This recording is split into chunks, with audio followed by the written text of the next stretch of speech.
సత్యసింధు మేధో మదనానికి స్వాగతం.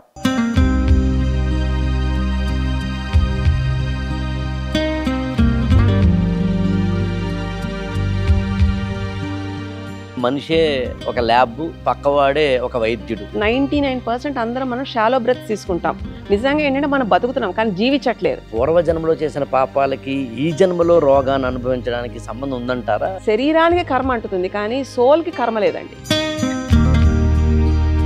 శరీరం మాట్లాడుతుంది, దానికి ఒక భాష ఉంది. 72,000 నాడులు ఎక్కడెక్కడ ఉంటాయి? అసలు మనకు ఉండేది 7 చక్రాలేనా? 114 చక్రాలు ఎక్కడ ఉన్నాయి? పరిగెడుతున్న మనసుని కూర్చోబెట్టాలి. కూర్చుని మనం తెచ్చుకుంటున్న ఆరోగ్యాల్ని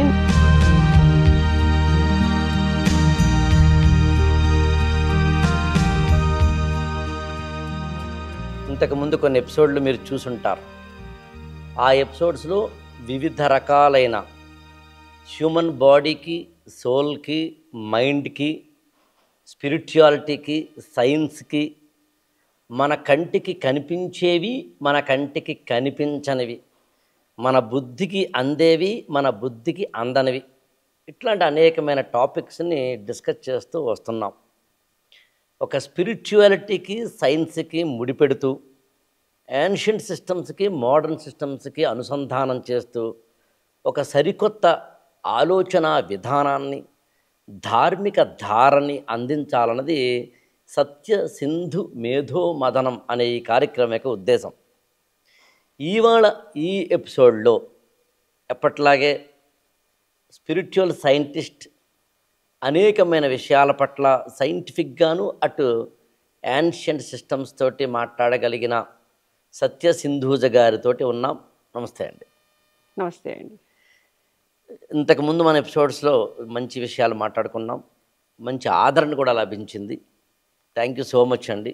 మామూలుగా రోగం అనేది రాకుండా జన్మ దుఃఖం జరా దుఃఖం అన్నట్టుగా ఏదో ఒక సమయంలో మనిషికి రోగం వస్తుంది.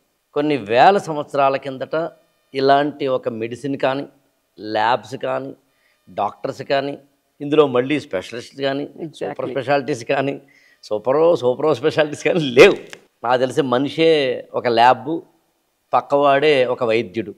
ఇలాంటి ఒకనొక పరిస్థితి యాన్షియంట్ సిస్టమ్స్లో ఉంది. మీరు ఇన్నేళ్లలో చూసిన వాటిల్లో ఇవాల్టి మోడర్న్ సిస్టమ్కి, హీలింగ్ సిస్టమ్కి మీరు చాలా సందర్భాలు చెప్తారు. అసలు బాడీ మనతో మాట్లాడుతుంది, బాడీ తనంతట తాను హీల్ చేసుకుంటుంది. ఇవన్నిటిని గురించి సింప్లిఫైగా చెప్పాలంటే ఏం చెప్తారు? మనం ఇప్పుడు చూస్తున్న డిఫరెంట్ సిస్టమ్స్లో ఇట్ ఈస్ లైక్ ప్రూవెన్. ఎలా అంటే మనకి నిర్ధారణ తెలుస్తుంది. సెన్స్ ఆర్గాన్స్ తోటి ప్రతిదానికి మనం వీఆర్ టేకింగ్ ప్రూఫ్. అంటే విజువల్లీ లేదా లోపల ఉండే ఎఫెక్ట్ తీయడంతో we are going ahead in a very positive way. Okay, but there is a class. చాలా దీంట్లో కూడా తెలియని ఉన్నాయి. ఎలా అంటే ఇప్పుడు మనకి కనిపించినంత మాత్రాన ఉందని, కనిపించలేదన్నంత మాత్రం లేదని అనుకోవడానికి వీల్లేదు. ఇంకా తెలుసుకోవాల్సింది చాలా ఉంది. అంటే science comes like with sense organs తోటి ఏదైతే నిర్ధారణ జరుగుతుందో అది సైంటిఫికల్లీ ప్రూవెన్ అని చెప్తాం. Okay. And spirituality will come from understanding that, okay, immersifying that. అంటే స్పిరిచువాలిటీలో ఉండే, కాన్షియస్నెస్లో ఉండేదాన్ని సైంటిఫిక్ సెన్స్ ఆర్గాన్స్ కింద తీసుకొచ్చి ప్రూవ్ చేసేదే సైంటిఫిక్ ప్రూఫ్ అండి. ఓకే. ఇది మనకి ఇంకా చాలా రీసెర్చ్ జరగాల్సింది, జరుగుతోంది. దీనికి మన పూర్వీకులు, మన వాళ్ళు అంటే మన ఏన్షియంట్ సేజెస్, మునులు, వీళ్ళంతా కూడా దార్శనీయంగా ఇదంతా చూసి మనకు అందజేయడం జరిగింది. లైక్ ఉపనిషత్తుల నుంచి ఆ సారాల్లో వీటిలో శరీరానికి కావాల్సిన ఒక ఉపయోగకరమైన లేదా ఒక లబ్ధి పొందేలాగా ఎలా మలుచుకోవచ్చు శరీరాన్ని, అంటే శరీరాన్ని ఒక ఆయుధంలా వెళ్ళాలి, చెయ్యాలి, మార్చుకోవాలి అంటే నీతో ఏది ఉంది, అసలు ముందు ఎనర్జీ సోర్స్ అంటే బాడీ సోర్స్ ఏంటి, అసలు what body is made up of. Anatomy and physiological లెవెల్లో చూస్తే మనకి అన్ని గ్లాండ్స్ ఉంటాయి. అదే యోగ పరంగా చూస్తే మనకి చక్రాలు ఉంటాయి. ఓకే. సో ఏదైనా అది అక్కడ చక్రభేదన చేస్తూ బ్యాలెన్స్ చేయడం అంటాము. ఇది కూడా body thymus gland, adrenal gland ఇవన్నీ వాటి సెక్రిషన్స్ వల్ల బ్యాలెన్స్ చేయడం అంటాం. సో పరిభాష కొంచెం తేడా అయినప్పటికీ ఉద్దేశం ఒకటే. ఓకే. కానీ ఇక్కడ కొంతవరకే జరుగుతుందండి. అంటే ఎడ్రినల్ గ్లాండ్స్, పిట్యూటరీ గ్లాండ్స్ వీటి వరకే మాట్లాడతాం.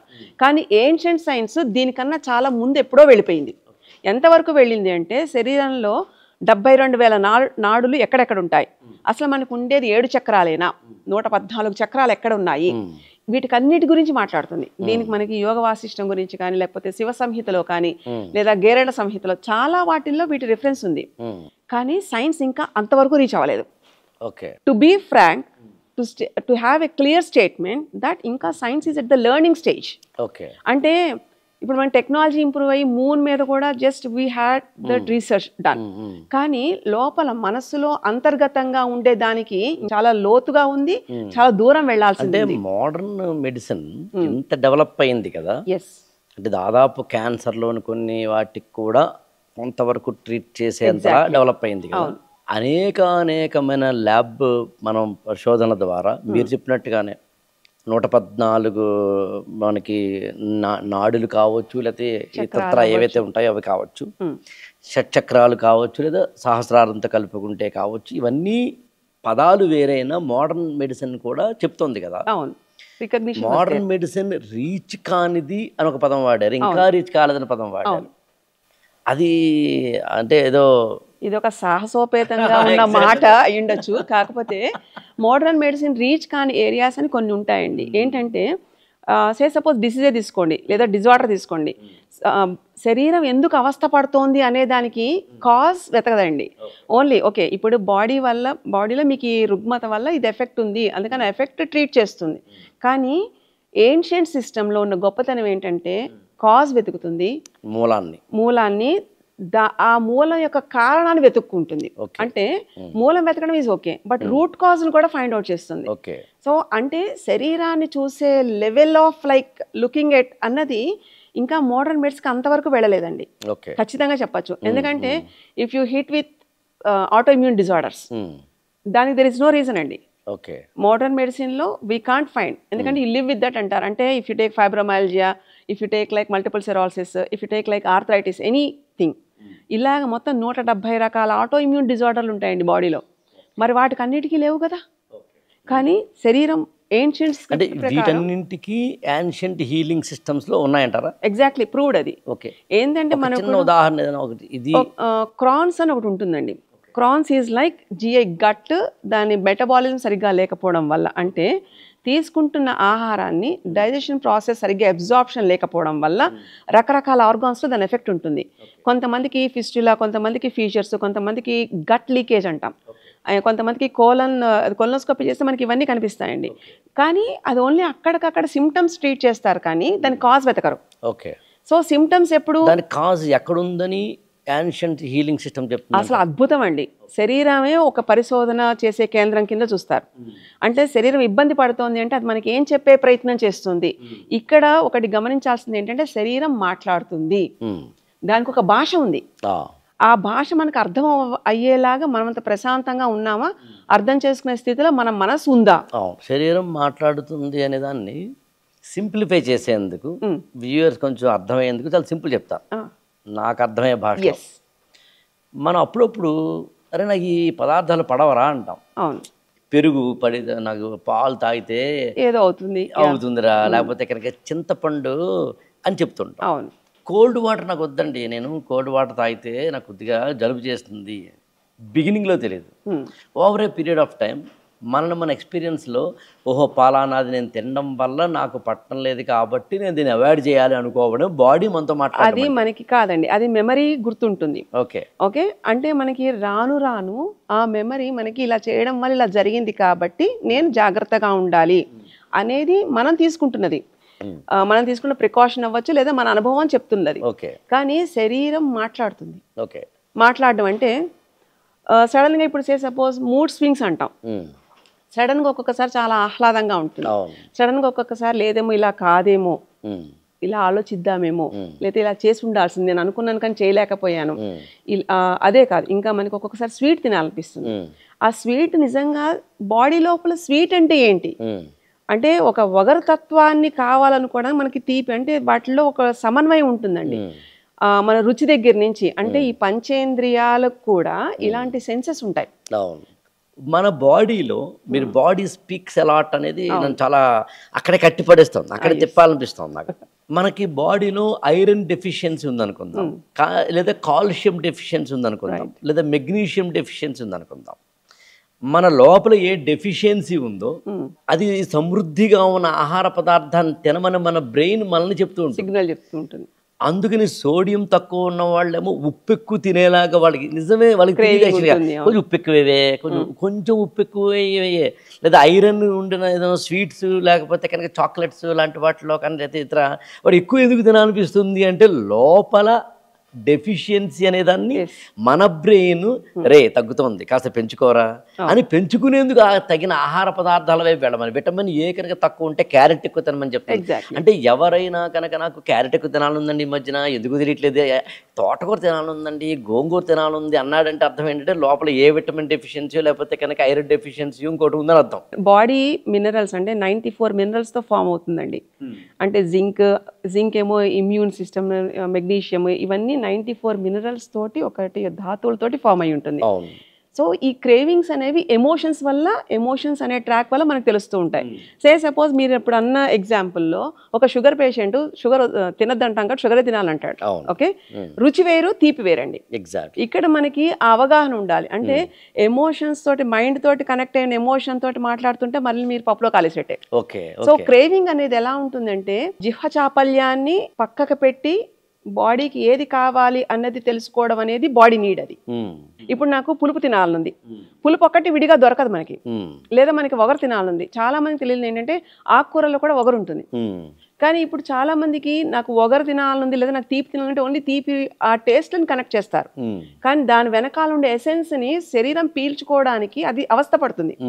ఇప్పుడు ఇందాక నేను మాట్లాడిన క్రాన్స్ డిసీజ్, ఆటోఇమ్యూన్ ఉందనుకోండి, మీరు తినేస్తారు కానీ శరీరానికి అది అబ్జార్బ్ చేసుకునే శక్తి ఉందా లేదా? మనం తింటున్నా అది పచాన్నం అవ్వడానికి, ఆ అబ్జార్ప్షన్ రావడానికి లోపల మనకి జఠక్రియ లేదా జఠరాగ్నికి సంబంధించి దాని అబ్జార్ప్షన్ సంబంధించి దాని ఫంక్షనాలిటీలో అది ఉందా లేదా? అలా లేనప్పుడు మీరు ఏది పెట్టినా వేస్టే. ఎందుకంటే ఏది ఎక్కువైనా అది పాయిజన్ అన్నాడు, అది విషమే. అది సర్వత్రా వర్జయేత్. ఏదైనా సరే, అంటే ఉప్పైనా ఏదైనా అంటే సమపాళల్లో ఉండాలి. ఆఖరికి మనం తీసుకునే ఊపిరితో సహా 99% అందరం మనం షాలో బ్రెత్ తీసుకుంటాం. నిజంగా ఏంటంటే మనం బతుకుతున్నాం కానీ జీవించట్లేదు. సో బతకడానికి జీవించడానికి చాలా వ్యత్యాసం ఉందండి. జీవించడంలో ఏంటంటే సమతుల్యత తెలుస్తుంది. అంటే ఇక్కడ మళ్ళీ మనకి నాడీ సిస్టమ్స్, బ్రీతింగ్ ఇవన్నీ మనం బ్యాలెన్స్ చేస్తే లోపల ఒక విచిత్రమైన విస్ఫోటనం జరుగుతుంది. గాలితో కూడిన అగ్ని, it increases, it enhances the immune system. అలాంటిది ఒకటి ఉంటుంది అని చాలా మందికి తెలియదు. అంటే మనకి బాడీ మాట్లాడుతుంది ఎలాంటప్పుడు, మన సెన్స్ ఆర్గన్స్ సైలెంట్ అయినప్పుడు. అది మాట్లాడుతున్నప్పుడు మనకి లోపల నుంచి ఒక వాయిస్ వస్తుంది. ఇప్పుడు ఖచ్చితంగా మీకు డీకోడ్ చేసి చెప్పాలి అంటే మనం కామ్గా ఉన్న లోపల ఒక వాయిస్ రన్ అవుతూ ఉంటుంది. అది ఎక్కడి నుంచి వస్తుంది అంటారు? బ్రెయిన్ లోంచా లేకపోతే కనుక మన ప్రాణశక్తిలోంచా? ప్రాణశక్తి మాట్లాడే అంత శక్తి లేదుగా. మరి బ్రెయిన్ అంటే ఎక్కడ ఉంటుంది? బ్రెయిన్, ఇప్పుడు బ్రెయిన్ అండ్ మైండ్ అంట. బ్రెయిన్ మైండ్కి ముందు తేడా తెలియాలి ఫస్ట్. బ్రెయిన్ అంటే ఏంటి? Physical a sort of like ఒక స్ట్రక్చర్. మైండ్కి స్ట్రక్చర్ ఉందా? లేదు. మరి brain is like with wait, మైండ్కి వెయిట్ ఉందా? లేదు. Okay, brain is like with vessels, అవన్నీ కనిపిస్తుంది అంటే మన సెన్సెస్కి చూస్తున్నాం. డిసెక్షన్ చేయొచ్చు. Right. Can you able to dissect the same mind? Can't. ఎందుకంటే అక్కడ నిరాకారం, ఆకారం లేనిది మనసు, చంచలమైనది, ఇంకోటి సైజ్ తెలియంది, బరువు తెలియంది, సాంద్రత లేనిది. కానీ ఇలాంటిది మన ఆలోచనల యొక్క ప్రకంపనలతోటి దాని ఆకారం సృష్టించుకుంటుంది అది లోపల. సో అలాంటప్పుడు మనం మాట్లాడుతున్న సెన్స్ ఆర్గాన్స్ మైండ్ వైపు ఎక్కువ టాకింగ్ ఉంటుందండి వాటికి. అవి చెప్తూ ఉంటాయి నాకు ఇది కావాలి, నాకు ఈ రుచి కావాలి అని. సో ఇందాక మీరు చెప్పిన ఉదాహరణ క్రేవింగ్ సెన్సెస్ మైండ్తో చేస్తున్నామా లేదా మైండ్ను కూడా దాటి ముందుకు వెళ్ళి ఇంకొక వాయిస్ ఉంటుంది లోపల, ఇది నీకు పనికి రాదు, నువ్వు కూర్చో నోరు మూసుకొని అని అలర్ట్ చేస్తుంది. ఆ వాయిస్ వినాలి. అది ఎక్కడి నుంచి వస్తుంది అంటారు? అది ఎలా ఉంటుంది? ఇది ఈ బ్రెయిన్ అనేది కూడా బాడీకి ఒక ఫంక్షనాలిటీ గురించే తప్ప nothing to do about it. So అక్కడ ఏంటంటే మనకి థైమస్, పిట్యూటరీ గ్లాండ్, ఈ గ్లాండ్స్ అన్నిటితోటి బ్యాలెన్సింగ్ సిస్టమ్ ఉంటుంది, ఎండోక్రైన్ సిస్టమ్ ఇదంతా ఉంటుంది. కానీ మనసుకు అలా ఉండదండి. మనసు it is a very intelligent way, కళ్ళు తాగిన కోతులా పరిగెట్టేస్తూ ఉంటుంది. అలాంటి దాన్ని కుదిరి పెట్టేది ఊపిరి ద్వారా మాత్రమే చేయగలుగుతాం. సింపుల్గా అర్థమయ్యేలా చెప్పాలి అంటే పరిగెడుతున్న మనసుని కూర్చోబెట్టాలి, కూర్చుని మనం తెచ్చుకుంటున్న ఆరోగ్యాల్ని నడక ద్వారా, లెటింగ్ గో ద్వారా, మూమెంట్ ద్వారా రోగాల్ని పోగొట్టాలి. ఓకే. సో దాన్ని భిన్నంగా చేస్తున్నాం మన లైఫ్ స్టైల్స్లో. సో నడిచేది ఎప్పుడూ కూడా it should be always in the move. ఇంకొకటండి, ఈ జన్మకి పూర్వజన్మలో చేసిన పాపాలకి ఈ జన్మలో రోగాన్ని అనుభవించడానికి సంబంధం ఉందంటారా? యాన్షియంట్ హీలింగ్ రోగాలు అనుభవించడానికి జన్మలు అక్కర్లేదండి. ఓకే. ఈ దాన్ని వెతికే ప్రయత్నం చేస్తే చాలు. అంటే రోగం ఎక్కడున్నా కానీ శరీరమే అవస్థ పడుతోంది, దాంట్లో వెతికే ప్రయత్నం అన్నది మనకు already ancient technology was there. ఇప్పుడు మోడర్న్ టెక్నాలజీలో అది ఇంకా అంతవరకు వెళ్ళలేదు. అంటే ఎలా చూడాలో అలాంటి దృష్టిని మనం సంపాదించుకోలేకపోతున్నాం. కానీ దానికి జన్మలు వెతకక్కర్లే. ఎక్కడ జన్మలో ఉన్నా సరే శరీరం ఇక్కడ అవస్థ పడుతుంది కాబట్టి ఇప్పుడు దీనితోటి దాన్ని ఎలా క్లియర్ చేయాలన్నది ఒక అద్భుతమైన టెక్నిక్. సో దీనికి జన్మలు అక్కర్లేదండి. ఇంకొకటి, శరీరానికి కర్మ అంటుతుంది కానీ సోల్కి కర్మ లేదండి. కర్మ వల్ల శరీరం పుడుతోందా, శరీరం వల్ల కర్మ పుడుతోందా, ఎందుకంటే యాడ్ చేస్తున్నామా అన్నది. మైండ్, బాడీ, స్పిరిట్ అనేది ఆడే ఒక గేమ్లో బాడీ ఎక్కువ అవస్థ పడుతుంది, స్పిరిట్ చూసే చూడనట్టుగా ఊరుకుంటుంది. Just it is like a mirror, but everything will be in this mind. ఈ మైండ్ బాడీలో ఉంటే ఆలోచనల ధార, థాట్ ప్రాసెస్ కాదు. థాట్ ప్రాసెస్ దేని వల్ల వస్తుంది, అది ఎక్కడుంటుంది, దాన్ని ఎలాగా కట్టుదిట్టం చేయగలము అంటే కష్టాలు ఇవన్నీ ఉంటాయండి. అంటే దాన్ని చూసే విధంగా చూడాలి. డిసీజ్ అనేది ఒక వ్యర్థమైనది, నెగిటివ్ది కాదండి. ఓకే. బట్ అది ఎందుకు ఉంది అన్న తెలుసుకునే వాళ్ళు ఒకటి. అంటే మీరు డిసీజ్ అనేది లేదా రోగం అనేది నెగిటివిటీ నిజంగా కాదు. ఎందుకంటే ఉదాహరణకి జ్వరం మనకు వస్తే లోపల immune system is fighting with some foreign bodies. Exactly. అలాంటప్పుడు అది నెగిటివ్ గా ఎందుకు చూడాలి? మన ఇమ్యూన్ సిస్టమ్ పెరుగుతుంది. మనం యాంటీబయాటిక్ మామూలు వైరల్ కి సంబంధించిన బ్యాక్టీరియాలకు సంబంధించిన వేయడం ద్వారా దాన్ని సప్రెస్ చేస్తాం. ఇలాగా శరీరం ఇప్పుడు పాయింట్కి వచ్చారు, దానంతా అది ఫైట్ చేసుకుంటోంది కదా. అవును. దాంతో అది రిపేర్ చేసుకుంటోంది కదా. కానీ మనం దాన్ని కాంప్లికేట్ చేస్తాం. Exactly. So modern medicine system is complicating. Ancient complicative. దాని అర్థం మన మోడర్న్ సిస్టమ్ వేస్ట్ అని చెప్పడం మన ఉద్దేశం అస్సలు కాదు. మోడర్న్ సిస్టమ్ యొక్క నేచర్ని అర్థం చేసుకునే ప్రయత్నం చేస్తాం. ఎగ్జాక్ట్లీ. ఎందుకంటే ఏ సిస్టమ్ అయినా సరే మంచిగా ఉండడానికే ప్రయత్నం చేస్తుందండి. ఇప్పుడు any system, not only like allopathy, even మనకి ఆయుర్వేదం తీసుకున్న అది ఏన్షియంట్ సిస్టమ్ మరి. సో అది కూడా అందరికీ అర్థం అవ్వాలి. ఏదైనా సరే కనెక్ట్ అయితే వచ్చే రిజల్ట్ ఈజ్ సంథింగ్ డిఫరెంట్ అండి. సో ఇంత కనెక్టివిటీ మన సిస్టమ్స్లో చూసుకునే కన్నా సెల్ఫ్ కనెక్టివిటీ ఉండాలి ఫస్ట్. నాకు ఒకటి అర్థం అవ్వాలి అంటే ముందు నాకు నేను అర్థం అవ్వాలి. సిద్ధశాస్త్రం స్పష్టంగా ఏం చెప్తుంది దీని గురించి? సిద్ధ మహాయోగం యాక్చువల్గా. ఓకే. సిద్ధ మహాయోగం అంటే ఏది పరిగెట్టక్కర్లేకుండా యూ ఎన్హాన్స్ ద ఎనర్జీ, అంటే ఫ్రీక్వెన్సీ ఆఫ్ ఎనర్జీని పెంచడం ద్వారా మీ కేపబిలిటీస్, అంటే యూనివర్స్లో ఉండే ఒక అద్భుతమైన మర్మాన్ని, గుప్తంగా ఉన్న శక్తులని శరీరం ద్వారా మనం సెన్స్ ఆర్గాన్స్ ద్వారా వాటిని వాడుకోవచ్చు. ఇది సిద్ధశాస్త్రం చెప్తుంది. అంటే సిద్ధశాస్త్రం అనేది ఒక అద్భుతమైన ప్రయోగం అండి. మనం ఏది చేయాలన్నా మనకి శరీరంతో చేయాలి. మనసు ఉంది కానీ దానికి శరీరం లేదు, శరీరం ఉంది దానికి ఆలోచించేంత శక్తి లేదు. ఈ రెండు సమన్వయం అవుతున్న విధంగా యోగ పరిభాషలో కోశాలను ఉంటాయి. అంటే ప్రాణమయ కోసం, అన్నమయ కోసం, అన్నమయ కోసం అంతా కూడా it is like physiology and anatomy. ప్రాణమయ కోసం will be like a very key part. అది కూడా మనకి ఎడ్రినల్ గ్లాండ్, ఈ ఎండోక్రైన్ సిస్టమ్స్ ఇవన్నీ మనకి మాట్లాడతాయి, ఎమోషన్స్ ఇవన్నీ మాట్లాడతాయి. ఆ తర్వాత మనకి విజ్ఞానమయ కోసం, ఆనందమయ కోసం, ఇవన్నీ స్టెప్ లేటర్.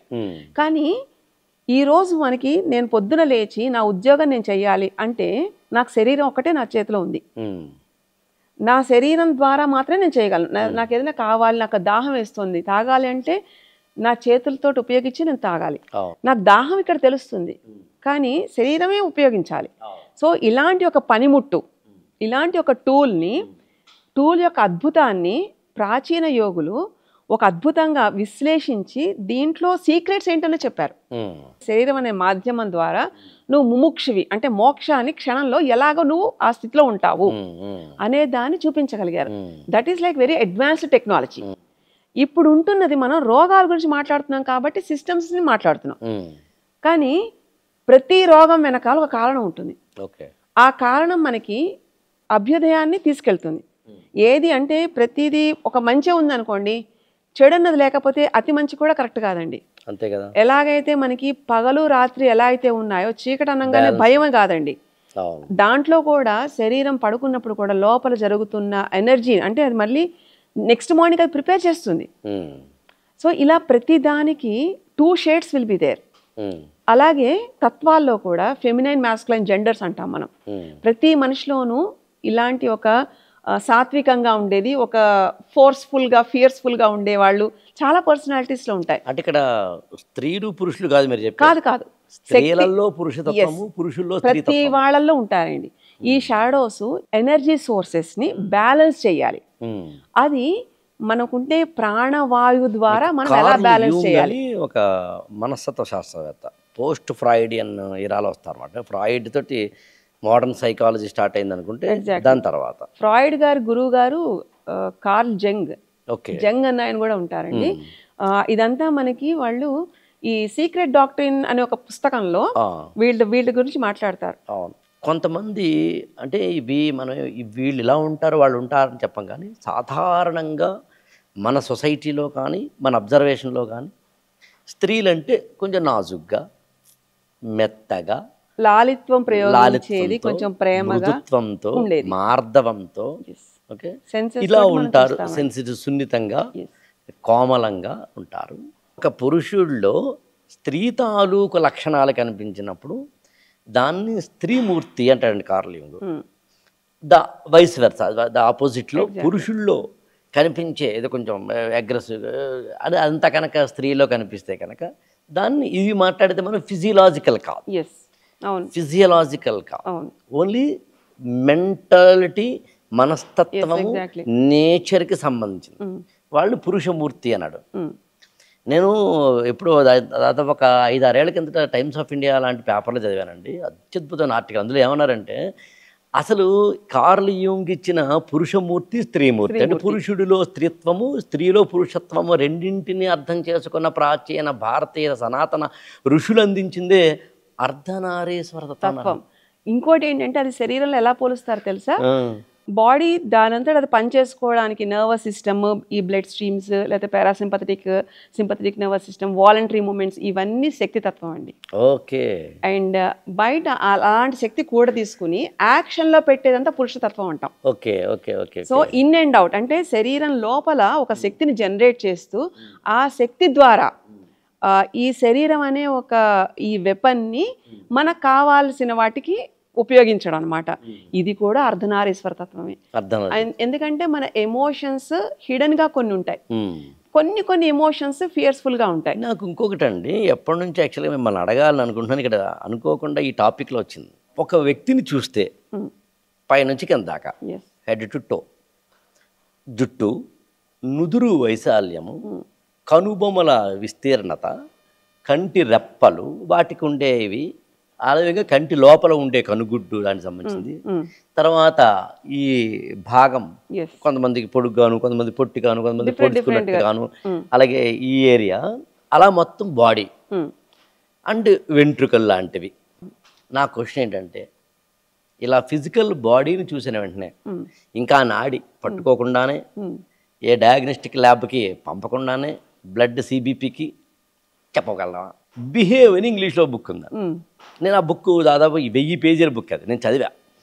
ఆ బుక్ చాలా ఎండోక్రనాలజీని, షట్చక్రాలు లాంటి వాటిని, ఆఫ్ కోర్స్ ఇంగ్లీష్ బేస్డ్ కాబట్టి యాన్షియంట్ హీలింగ్ సిస్టమ్స్ ఏమి లేవు అందులో, మనం అనుసంధానం చేసుకోవాలి. బట్ ఎండ్ పాయింట్ ఏం చెప్తారంటే ఫిజికల్ బాడీని చూస్తే మెంటాలిటీని చెప్పొచ్చని ఆ పుస్తకంలో చెప్తారు. యాన్షియంట్ హీలింగ్ సిస్టమ్స్, సిద్ధయోగ శాస్త్రం లాంటి వాటిలో వ్యక్తిని చూడగానే చెప్పచ్చా? ఏన్షియంట్ సిస్టమ్స్ అని అన్నారు కాబట్టి చూడకుండా కూడా చెప్పచ్చండి. అది ఎంత ఒళ్ళు గగురు పొడుస్తుందంటే మనకి తాళపత్రాలను ఎలా ఉంటాయంటే షాక్ ఇస్తారు, షాకులు షాకులు ఇస్తారు మీరు. కాదు, తాళపత్రాలను ఉంటాయండి. ఓకే. నాడీ జ్యోతిషం విన్నారా ఎక్కడన్నా? విన్నానండి, ఇప్పుడు వెళ్ళలేదు కానీ విన్నాను. ఓకే, మన డీటెయిల్స్ ఇస్తే మొత్తం వాళ్ళు ఎలాంటి వాళ్ళు, వాళ్ళ పుట్టు పూర్వోత్తరాలు, మీరు శరీరం దీని గురించే మాట్లాడుతున్నారు, ఈ శరీరానికి కారణమైన వాళ్ళ గురించి కూడా చెప్తారు వాళ్ళు. అంటే డిఎన్ఏ వల్ల స్ట్రక్చర్ వస్తుంది.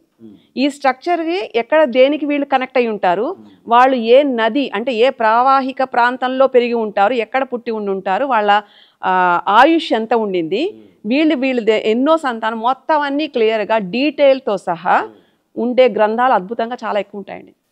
నాడీ జ్యోతిషంలో ఉంది. నాడీ జ్యోతిషం పూర్తిగా అదే. నాడీ వైద్యానికి వస్తే వీళ్ళకి ఎలాంటి రోగం ఎప్పుడు రావచ్చు, రాకుండా ఉండాలి అంటే బాడీ ఎలా సిగ్నల్ ఇస్తుంది, ఎందుకంటే ఏ రోగం కూడా క్షణంలో రాదు. అది వాన్స్ చేస్తూ చేస్తూ చేస్తూ చేస్తూ వినకపోతే అప్పుడు కూర్చోబెడుతుంది మిమ్మల్ని గట్టిగా. ఓకే. అలాంటి స్థితి వరకు వెళ్ళక్కర్లేకుండా ప్రతిదీ పిన్ పాయింట్గా, ఇదంతా ఓపెన్ బుక్కే. ఇది కూడా పక్కన పెట్టండి. ఏన్షియన్ స్క్రిప్ట్స్లో మనకి బ్రహ్మరాత అని అంటాం. ఒక జీవి లోపలికి అంటే శరీర ధారణ చేసినప్పుడు సోల్ ఆఫ్టర్ డెత్ అని మీరు ఒక బుక్ చదివి ఉంటే దాంట్లో ఉంటుందండి ఇది. సోల్ డిసెండ్ అయ్యే ముందు, సోల్ అంటే లైఫ్ ఆఫ్టర్ డెత్, సోల్ పోయిన తర్వాత మళ్ళీ తీసుకునే ముందు మధ్యలో సోల్ యొక్క సిచ్యుయేషన్ ఏంటి, ఎలాంటి శరీరాన్ని కావాలనుకుంటుంది అనేది కూడా అక్కడ డిఫైన్ చేస్తారు. సో ఇక్కడ మరి ఆత్మకి ఇలాంటివి ఏం లేవు కదా, మరి ఇలా ఎలా చేస్తారు అంటే తండ్రి ద్వారా, అంటే తండ్రి చుట్టూతా 3 నెలలు 90 రోజులు ఆ జీవి తిరుగుతుందండి. ఆ తర్వాత తల్లి గర్భధారణ అంటే ఆ క్షేత్రంలోకి ప్రవేశిస్తుంది.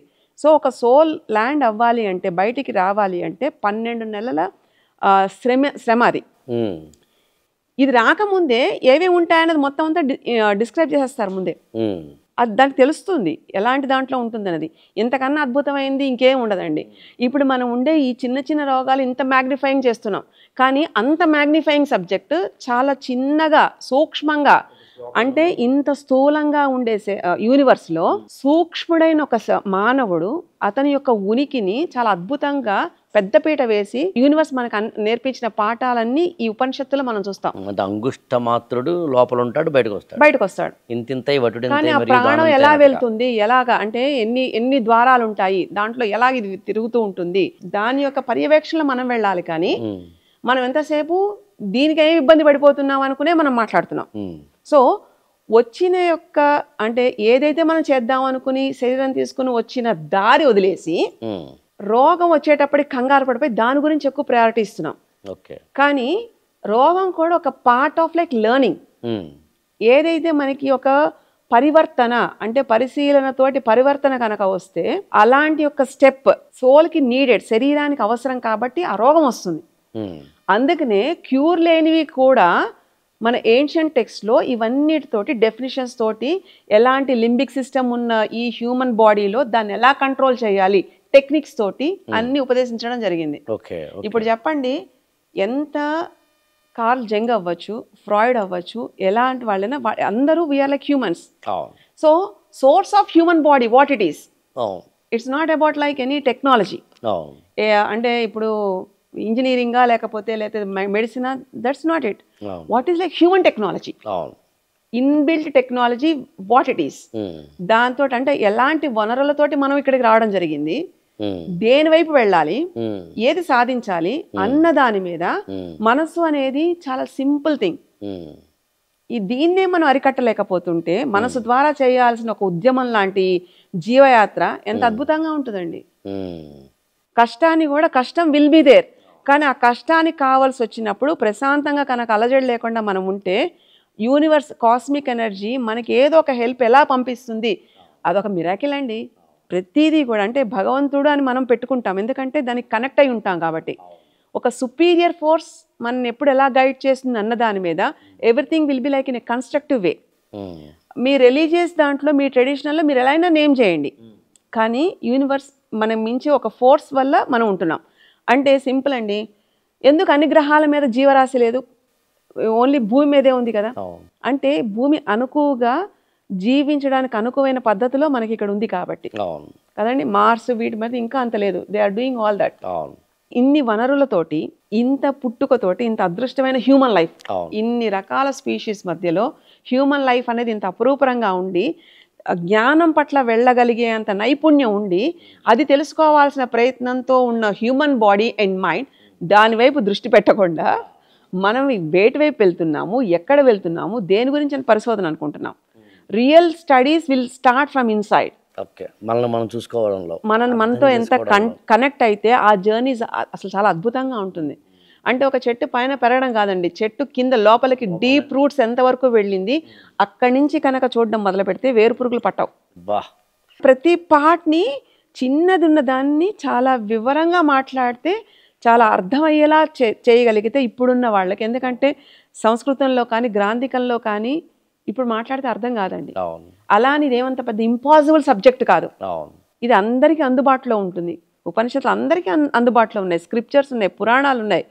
అవన్నీ కూడా మనకి ఒక సెట్ ఎగ్జాంపుల్స్ లాగా మనల్ని మనకి ఏదైనా ఒక ఇబ్బంది వస్తే బయట కంగారు పడిపోవద్దు, లోపలికి వెళ్ళి ఇది వెతుక్కునే ప్రయత్నం కనుక చేయగలిగితే ఆన్సర్ చూడండి దానికి మన కళ్ళ ముందు వచ్చి నుంచుంటుంది with proof. That is how it should be. Human body అంటే అంత సింపుల్ థింగ్ కాదు. థ్యాంక్ యూ సో మచ్ అండి. యాక్చువల్గా దీని మీద నాకు తెలిసి రాబోయే ఒక 20-30 ఎపిసోడ్కి ఇది టీజర్ ఏమో, పెద్ద టీజర్ ఈ ఎపిసోడ్. యాక్చువల్గా అసలు 108 ఉపనిషత్తులు మాట్లాడాలి, అండ్ శరీరం దాని యొక్క ఇన్బిల్ట్ సిస్టమ్ ఎలా ఉంటుంది ఇవన్నీ తెలిస్తే అసలు మనకి భయం అనేది అక్కర్లేదు. మనం మన ఎమోషన్ ట్యాగ్ చేస్తున్నాం ప్రతి సిచ్యుయేషన్కి, బట్ సిచ్యుయేషన్ ఈజ్ డిఫరెంట్. మనం మన భయాలు అన్నీ లేకుండా అలా వదిలేస్తే, అబ్జర్వ్ చేయకుండా ఉంటే ఎమోషన్స్ తోటి అబ్జర్వ్ చేస్తే దాని ఉనికి అదే తీసుకెళ్ళిపోతుందండి. మనం రియాక్షన్ వల్ల దాన్ని మనం కాంప్లికేట్ చేస్తున్నాం. ఎగ్జాక్ట్లీ అంతే కదండి. ఇప్పుడు ఎవరున్నా ఎన్ని సిస్టమ్స్ ఉన్నా మంచిగా ఉండడానికే చేస్తారు, కానీ ఏదో కాంప్లికేట్ అయిపోవడానికి చేయరు. కాకపోతే దాని essence what it was trying to teach us అన్నది ఒక విశ్లేషణ ఉండాలి. అలాంటి విశ్లేషణ, అలాంటి అనాలిసిస్ కనుక ఉందనుకోండి, అది ఆయువు పట్టు మనకి. నాకు యాక్చువల్గా తేనె తొట్టం మీద రాయేస్తే ఎలాగైతే తేనెటీగలు వస్తాయో అలా నా మైండ్లోంచి అనేకమైన గురజాడ అప్పారావు ఒక కథానికలో చెప్తాడనమాట. యాక్చువల్గా ఒక తామర పువ్వులు ఎలాగైతే వికసితం అవుతాయో ఈ వానాకాలంలో అలా ఆలోచనలు ప్రజ్వలిస్తున్నాయని. అట్లా ఇంకా అనేకమైన ప్రశ్నలు ఉన్నాయి, కానీ ప్రతి ఎపిసోడ్కి ఒక టైం ఉంటుంది కాబట్టి ఇది ఇక్కడ ఆపాలనుకుంటున్నాము. థ్యాంక్ యూ సో మచ్ అండి. నెక్స్ట్ ఎపిసోడ్లో మరో టాపిక్ తోటి, దీని కంటిన్యూషన్ టాపిక్ తోటి కలుద్దాం. Thank you so much. Thank you. ఇది సత్యసింధు మేధోమథనం ఈ ఎపిసోడ్. అప్పటి మానవుడైనా ఇప్పటి మానవుడైనా శరీరం బాగా ఉండాలని కోరుకుంటాడు, దాన్ని ఆరోగ్యం అంటాం. శరీరం బాగుంటే సరిపోదు, మనసు కూడా బాగుండాలని కోరుకుంటాడు, దాన్ని మానసిక ఆరోగ్యం అంటాం, ఆనందమయ స్థితి అంటాం. ఈ రెండూ కాకుండా ఇంకొకటి ఏదో ఉండాలి, దాన్ని కూడా పట్టుకోగలిగితే మానవుడు మరింత ఆనంద స్థితికి వెళ్తాడు. దాన్ని ఆత్మానందము అని, ఆత్మస్థితి అన్నారు. ఏదైనా రూట్స్ వేరైనా వెళ్ళేది మాత్రం గమ్యం ఒకటే. మోడర్న్ హీలింగ్ సిస్టమ్స్ అయినా, యాన్షియంట్ హీలింగ్ సిస్టమ్స్ అయినా చెప్పేది ఏంటి ఒక్క మాటలో అంటే, మన బాడీ మనతో కొన్ని చెబుతున్నప్పుడు రోజు ఎదుటి వాళ్ళతోటి మనం స్పెండ్ చేస్తాం ఎక్కువ టైం, వాళ్ళతోటి వీళ్ళతోటి ఎక్కువ టైం స్పెండ్ చేస్తాం, అక్కడ ఇక్కడ ఎక్కువ టైం స్పెండ్ చేస్తాం, ఆ ద్రవాలతోటి ఈ ఉపద్రవాలతోటి ఎక్కువగా స్పెండ్ చేస్తాం. వీటన్నింటితో పాటు లేదా పక్కన పెట్టి మనతో మనం కనుక స్పెండ్ చేస్తే, ఉదయము సాయంత్రము ఒక్కసారి మనలోకి మనం తొంగి చూసుకుంటే, మనతో మనం స్నేహం చేస్తే, మన బాడీని మనం అర్థం చేసుకుంటే, మన మైండ్ని మనం అర్థం చేసుకుంటే, మన సోల్ స్థితిని మనకి అర్థమయ్యేలా చేసుకుంటే, అంతకు మించిన మానవ జీవన సార్థక్యం మరొక లేదు. సిద్ధ యోగ శాస్త్రం చెప్పే అత్యున్నతమైన పరమ ప్రయోజనమైన సందేశం ఏదైనా ఉందంటే ఇదే. మరో ఎపిసోడ్లో మరో టాపిక్లో మరోసారి కలుద్దాం. సత్య సింధు మేధోమథనం ఇంకొక కార్యక్రమానికి వెళ్ళే ముందు ఇక్కడ జస్ట్ కామా పెడుతున్నాను.